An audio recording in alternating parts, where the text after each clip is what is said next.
Welcome friends इन cortex classes. और आज का लेक्चर बहुत ही अमेजिंग होने वाला है और आज हम एक नया चैप्टर डील करने वाले हैं क्लास 9 मैथ्स का। और चैप्टर का नाम क्या है हमारे? Lines and angles.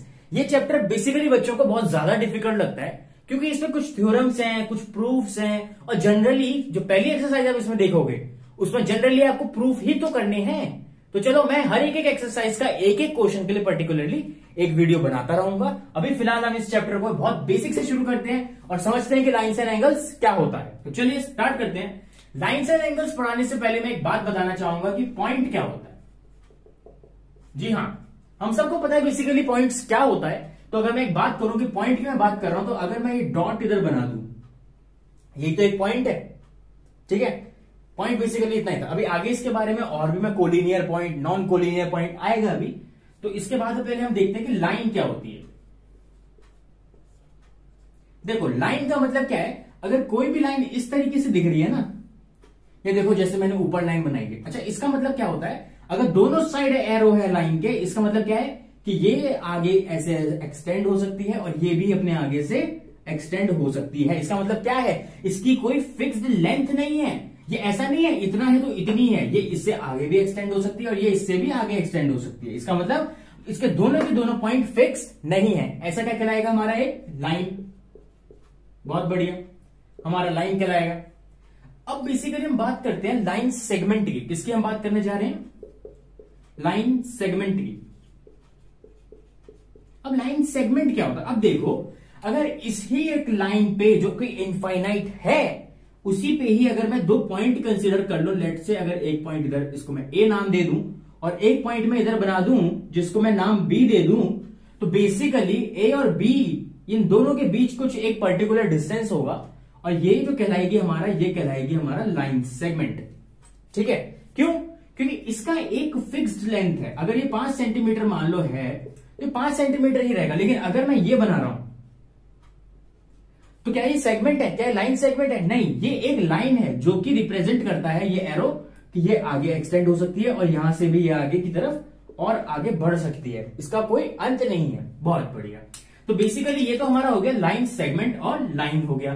ठीक है भाई, अब मैंने बात की थी कोलिनियर पॉइंट्स और नॉन कोलिनियर पॉइंट्स की। भाई ये क्या होता है भाई? आओ चलो देखते हैं, इसको भी देख लेते हैं। अगर मैं बात करता हूं कोलिनियर पॉइंट्स की, अगर मैं बात करूं कोलिनियर पॉइंट्स की, कोलिनियर पॉइंट्स इसका मतलब क्या है? देखो, अगर कोई भी एक लाइन है, ठीक है, इस लाइन पे ये पॉइंट ए आ रहा है, ये पॉइंट बी आ रहा है, ये पॉइंट सी आ रहा है, ये पॉइंट डी आ रहा है। ठीक है, या तो ये बोल सकते हो कि एक पॉइंट ये है, एक पॉइंट ये है, एक पॉइंट ये है और ये एक पॉइंट ये है। अब देख सकते हो इन चारों पॉइंट से, अगर ये लेट से ये ए बी सी डी होते, इन चारों पॉइंट से एक सिंगल लाइन पास हो रही है। ठीक है, यहां भी तो यही है, एक सिंगल लाइन में ये 4 पॉइंट्स आ रहे हैं। ऐसे पॉइंट्स को हम बोलते हैं कोलिनियर पॉइंट्स। कैसे पॉइंट्स? Collinear points. बहुत बढ़िया भाई, आओ चलो नॉन कोलिनियर समझे, नॉन कोलिनियर समझे भाई। देखो, अब अगर हम बात करते हैं बेसिकली नॉन कोलिनियर पॉइंट्स की, तो इसमें क्या है, जैसे मान लो एक पॉइंट यहां ए है, एक पॉइंट यहां बी है, एक पॉइंट यहां पे सी है और एक पॉइंट यहां पे डी है। बहुत बढ़िया भाई। अब देख सकते हो ये चारों के चारों पॉइंट्स क्या एक लाइन में आ रहे हैं। मैं ये बात नहीं कर रहा हूं ये दोनों के दोनों पॉइंट्स, मैं बात कर रहा हूं क्या ये चारों पॉइंट्स, या चलो इन दोनों को भी सामने नहीं रखते, इसको यहां रख लेते हैं और इसको यहां रख लेते हैं। ठीक है, अब इसमें आप एक चीज देख सकते हो कि ये चारों के चारों पॉइंट्स जो हैं ये एक लाइन में नहीं आ रहे हैं, इसलिए हम इसको क्या बोलेंगे? इसको हम बोलेंगे नॉन कोलिनियर पॉइंट्स। ठीक है, मतलब पता तो होना ही चाहिए आपको हर एक बात का कि कोलिनियर पॉइंट्स क्या होते हैं। वो पॉइंट्स होते हैं जो सिंगल लाइन में आ रहे हैं। ठीक है भाई, बहुत बढ़िया भाई। और नॉन कोलिनियर पॉइंट्स कौन कौन से होते हैं हमारे? जो हमारे बेसिकली एक लाइन में ना आ रहे हो। ठीक, बहुत बढ़िया। चलो ये था हमारा एक पॉइंट, हमने लाइन देख ली, हमने पॉइंट देख लिया, बहुत बढ़िया। हमने नॉन कोलिनियर देख लिया, बहुत बढ़िया। अब हम बेसिकली क्या देखेंगे कि हम लोगों ने पॉइंट देखा। अब देखो, एक आपने सुना होगा रे, हम कहते हैं ना रे आ रही है, सन से रे आ रही है। आओ चलो बताएं, इसमें क्या होता है, ये एक पॉइंट है, ठीक, और इसके आगे ऐसा एक एरो लगा देते हैं। इसको हम क्या बोलते हैं? इसको हम रे बोलते हैं। अच्छा, इसका मतलब क्या है? इसका मतलब ये है कि ये जो पॉइंट है ये यहां पे टर्मिनेट हो चुका है, यानी कि इसके पीछे कोई डिस्टेंस नहीं है, ये यहां पे फिक्स है। और ये जो लाइन है इसका मतलब क्या है? ये आगे एक्सटेंड हो सकता है। बहुत बढ़िया। अब देखो सूरज देखा होगा ना, सूरज से रेज निकलती है। क्या सूरज के अंदर भी कुछ है? देखो ये तो एक पॉइंट हो गया ना, इसको पॉइंट कंसीडर कर लो। और इससे क्या हो रहा है? रेज जा रही है अनंत आगे तक जा रही है। बहुत बढ़िया। ये भी तो ऐसे ही है कि ये एक पॉइंट है, इससे बिहाइंड कुछ नहीं। हालांकि सूरज का तो एग्जांपल ये कि चलो तो समझाने के लिए मैंने रे बोल दिया, लेकिन एक्चुअली में रे क्या है कि यहां पे ये फिक्स है, इधर ये फिक्स हो चुका है, लेकिन यहां से ये आगे फर्दर और एक्सटेंड किया जा सकता है। बहुत बढ़िया। चलो भाई रे भी हो गया, बहुत बढ़िया बहुत बढ़िया भाई, रे भी हो गया है। अच्छा, तो हम लोगों ने क्या क्या पढ़ लिया? हमने लाइंस के बारे में पढ़ लिया, हमने पॉइंट्स के बारे में पढ़ लिया, लेकिन क्या चैप्टर सिर्फ लाइंस के बारे में? जी नहीं, ये चैप्टर एंगल्स के बारे में भी तो है। तो अगर मैं यहाँ पे एंगल्स की बात करता हूं तो हम चलो एंगल्स पढ़ते हैं अब। बहुत बढ़िया। तो पहले सबसे पहले हम जो पढ़ेंगे वो हम पढ़ेंगे एक्यूट एंगल। हम पढ़ने जा रहे हैं एक्यूट एंगल। अच्छा, एक्यूट एंगल क्या होता है? जनरली इस बात का बहुत कंफ्यूजन हो जाता है बच्चों को, एक्यूट, एब्ट्यूज। ठीक है, आओ चलो समझा देते हैं इसको भी, इसमें क्या बड़ी बात है। अगर मैं बात कर रहा हूं एक्यूट एंगल की, इसका मतलब क्या है कि कोई भी ऐसा एंगल जो 90 डिग्री से छोटा हो और 0 डिग्री से बड़ा हो। ठीक है, इसका क्या मतलब है भाई? अगर फॉर एग्जाम्पल ये 60 डिग्री है, मान लो ये 35 डिग्री है, मान लो कि ये भाई 20 डिग्री है, मान लो ये 75 डिग्री है, मान लो कि 90 नहीं है, ये पूरा 90 नहीं बना रहा, मान लो कुछ ऐसा है, और मैं ये कह रहा हूं कि ये 85 डिग्री है। ठीक है, और अगर मैं यहां पे एक 90 का भी बना दूं, चलो इसको तो समझते हो ना, ये 90 डिग्री है। अब मैं बोलूं इन सब में से, और चलो एक और एंगल बना देते हैं कुछ ऐसा, ये 120 डिग्री है। अब मैं बोलता हूं कि इसमें से एक्यूट एंगल कौन सा है? तो मैंने क्या बोला? एक्यूट एंगल कौन से होते हैं? एक्यूट एंगल वो होते हैं, ये एंगल वो होते हैं जो 0 से तो बड़े होते हैं लेकिन 90 डिग्री से छोटे होते हैं। ऐसे एंगल्स कहलाते हैं हमारे एक्यूट एंगल्स। ठीक है, इसका मतलब क्या है कि ये 0 से तो, ये जो एंगल है ये 0 से तो बड़ा होगा लेकिन छोटा होगा 90 डिग्री से। इसका मतलब क्या है? ये 0 और 90 के बीच में आएंगे। अब देखो ये इसका मतलब नहीं कि 90 डिग्री जो है ये हमारा जो है ये हमारा एक्यूट एंगल है, नहीं नहीं नहीं नहीं, ये हमारा राइट एंगल कहलाता है। बेसिकली मैं एक बात बताऊं तो 90 और मैंने बोला 0 और 90 के बीच में आना चाहिए। एग्जैक्ट 0 भी नहीं, एग्जैक्ट 90 भी नहीं। अगर अगर अगर एग्जैक्ट 90 डिग्री हो जाए तो हम क्या बोलते हैं? इसको हम बोलते हैं राइट एंगल। इसको हम राइट एंगल बोलते हैं। बहुत बढ़िया भाई। तो अभी हमने एक्यूट एंगल देख लिया। एक्यूट एंगल कौन से एंगल्स होते हैं? ये बेसिकली वो एंगल्स होते हैं जो 0 से तो बड़े होंगे, जैसे कि क्या 60 हो गया, 35 हो गया, 75 हो गया, 20 डिग्री हो गया। क्या ये हमारा एक्यूट एंगल है? ये तो भाई 90 से बड़ा है, तो ये तो है ही नहीं। क्या ये हमारा एक्यूट एंगल है? ये तो हमारा राइट एंगल है, ये हमारा एक्यूट एंगल कोई है। तो हमारे एक्यूट एंगल कौन से हैं? ये हमारा एक्यूट है, ये एक्यूट है, ये एक्यूट है, ये एक्यूट है और ये एक्यूट है। अब देखो हो सकता है कि ये जैसे दे रखा है, ये कुछ इस तरीके से बनाया हुआ तुमको 60 डिग्री, उससे अपन को कोई फर्क नहीं पड़ता है। ये चाहे किसी तरीके से दूसरे को मान लो, रहेगा तो कितना 60। ठीक है, तो हम लोगों ने बेसिकली एक्यूट एंगल देख लिया। ठीक है, हम लोगों ने दूसरा हमने कौन सा देख लिया? दूसरा हमने राइट एंगल देख लिया। बहुत बढ़िया। और हम तीसरा देखने जा रहे हैं ऑब्ट्यूज एंगल। ठीक है, और तीसरा हम देखने जा रहे हैं ऑब्ट्यूज एंगल। अब देखो ऑब्ट्यूज एंगल क्या होता है ना, ऑब्ट्यूज एंगल देखो जैसे मैंने ये बनाया है ना, इसका मतलब क्या है कि ये ग्रेटर देन 90 होगा, ग्रेटर देन 90 डिग्री, मतलब 90 से बड़ा। लेकिन कितना बड़ा?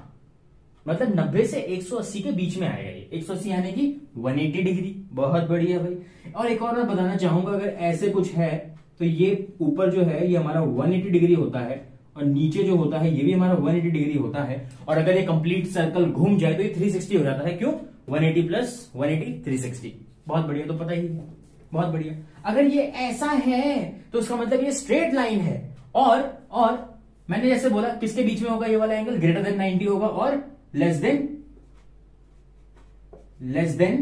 180। इसका मतलब पूरा 180 भी नहीं। तो जैसे कि मैंने ये बनाया था तो ये हमारा एक्यूट नहीं था, तो ये हमारा था क्या? ये हमारा ऑब्ट्यूज एंगल था। ठीक है, मतलब जो भी 90 से बड़ा होगा, 90 से बड़ा कौन सा? 91 भी हो सकता है, 92 भी हो सकता है, 93 भी हो सकता है, लेकिन 90 से बड़ा होना चाहिए। ठीक है, ऐसे यहां पे मैं बोल रहा हूं कि 90 से छोटा मतलब 89 डिग्री भी होगा ना तो भी हमारा एक्यूट कहलाएगा। और अगर 91 होगा तो हमारा ऑब्ट्यूज कहलाने लग जाएगा। और अगर हमारा एग्जैक्ट 90 डिग्री होगा तो क्या कहलाएगा? राइट एंगल कहलाने लग जाएगा। बहुत बढ़िया।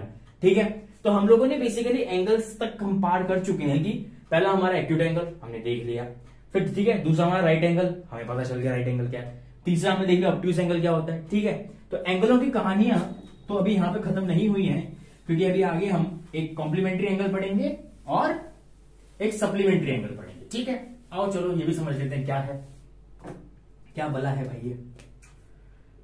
ठीक है, तो पहले हम पढ़ेंगे complementary.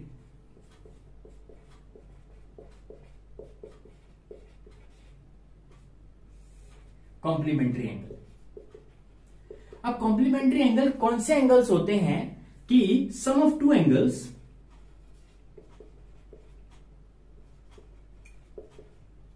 Is equal to 90 degree. इसका मतलब क्या है? किसी दो एंगल का सम मिला के अगर 90 डिग्री के इक्वल हो जाए तो हम उसे बोलते हैं वो कैसा है? वो हमारा कॉम्प्लीमेंट्री एंगल है। ठीक, बहुत बढ़िया। अब इसका एग्जांपल भी दे दो बॉस। बहुत बढ़िया है बॉस, आओ इसका एग्जांपल भी देके चले तुम्हें। देखो, मान लो कि अगर कोई एक एंगल दे रखा है, एंगल ए जिसकी वैल्यू है 30 डिग्री। बहुत बढ़िया, मैंने बोल दिया एंगल बी की वैल्यू है भाई साहब 60 डिग्री। अब तुमसे कोई पूछे कि क्या ये एक दूसरे के कॉम्प्लीमेंट्री हैं, तो तुम कैसे बताओगे? तुम्हें करना क्या है? तुम्हें इन दोनों को बेसिकली ऐड कर लेना है। और ऐड करके अगर ये 90 डिग्री के इक्वल आता है, इसका मतलब क्या होगा? ये हमारा कॉम्प्लीमेंट्री होगा। तो चलो करके देख लो। Angle A plus angle B कितना आ रहा है? 30 डिग्री प्लस 60 डिग्री। ओ हो, ये तो सम करके 90 डिग्री आ गया। इसका मतलब क्या? ये कॉम्प्लीमेंट्री एंगल है। They both are complementary. Complementary angle है। बहुत बढ़िया, बहुत बढ़िया। देखो, जरूरी नहीं है 60-90 हो सकता है कि 20-70 होता, हो सकता है 82 और 8 होता। मतलब दोनों का सम क्या होना चाहिए? 90 डिग्री होना चाहिए। ठीक, बहुत बढ़िया भाई, बहुत बढ़िया भाई। चलो ये तो खत्म हुआ भाई, ये तो खत्म हुआ भाई, ये तो पहला था भाई। आओ दूसरा देखें। मैंने दूसरा क्या बोला था? मैंने बोला था सप्लीमेंट्री। सप्लीमेंट्री एंगल क्या होते हैं? आओ चलो देखें। देखो भाई, जिन दो एंगल का सम 90 वो मेरा कॉम्प्लीमेंट्री। बहुत बढ़िया। और sum of two angles, sum of two angles is equal to 180 degree. इसका मतलब क्या है कि अगर दो एंगल का सम 180 हो गया तो वो सप्लीमेंट्री कहला जाएगा, और किसी दो एंगल का सम 90 डिग्री हो गया तो वो हमारा कॉम्प्लीमेंट्री कहला जाएगा। ठीक है, देखो पेपर में कैसे क्वेश्चंस आएंगे। हो सकता है तुमसे डेफिनेशन पूछ ले, सप्लीमेंट्री क्या होता है, कॉम्प्लीमेंट्री क्या होता है। या हो सकता है तुमको ए और बी करके कोई एंगल्स दे दे, हो सकता है ये वैल्यूज ना हो, कोई और वैल्यूज हो, तुम उसको ऐड करके देखो। 90 आता है तुम बोलोगे कॉम्प्लीमेंट्री, 180 आता है सम करके अकेला नहीं, सम करके तो सप्लीमेंट्री है। बहुत बढ़िया बॉस। ठीक है, यहां तक बात क्लियर होती है भाई, यहां तक बात क्लियर होती है भाई। बहुत बढ़िया भाई। अब